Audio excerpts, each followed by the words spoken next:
Hello，點樣稱呼你啊？人哋叫我做譚太嘅。咁可唔可以介紹下你幅畫畫咗啲乜嘢啊？其實呢幅畫咧就有啲山水嘅，咁有樹啦，同埋有海啦，有屋啦，同埋有啲人嘅。佢呢度住咗成廿幾30年嘅。咁我出街咧就唔經我就會識人啊，會同佢哋即係打招呼啊咁樣，都係來往啊，講下買咩餸啊，又啲仔女又去邊啲學校啊。而家唔同咗啦，而家咧就通常都講老公多啲嘅，因為咧屋企就大部分都係大家都係做照顧者嘅，街坊都照顧得好周到嘅。咁你平時咧見到啲照顧者都即係你都係照顧者啦，跟住又見到啲照顧者一樣，咁你本身即係有冇一啲感覺都覺得同佢哋好相似㗎？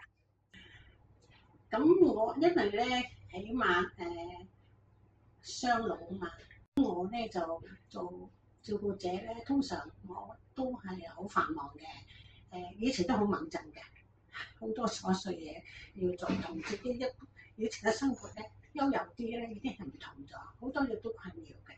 但係慢慢咧，因為佢冇辦法去改變嘅話咧，你就要去適應，因為始終佢都依賴你去照顧佢咯咁樣。咁你慢慢去適應咁樣。義工嘅時候見到有啲朋友仔係即係認知障礙症嘅照顧者啊，同埋啲一齊參加活動㗎。就老人家就越嚟越長命嘅，長命嘅話咧，但係憂鬱嘅就實在太多嘅，因為嗰個實在太多。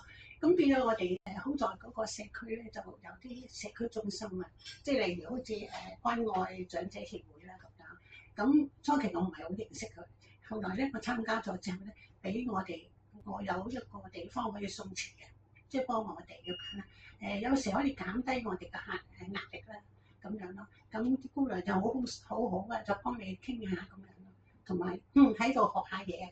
咁你翻去咧，你變咗你個心情係好多，所以咧好多時咧我會推介俾朋友咯，亦喺呢個中心咧都認識咗同路人啊。咁大家一講起咧，大家係認同之餘，都會好開心啊！咁好啦，到最後啦，你最欣賞你幅畫嘅邊個部分啊？最幅畫咧就係一個樹啊，個樹窿嘅。其實咧，我覺得我叫做訴苦啊，即係人與人之間，你同我訴苦，我同你訴苦咧，係減輕咗自己嘅壓力嘅，減輕咗個情緒嘅困擾咯。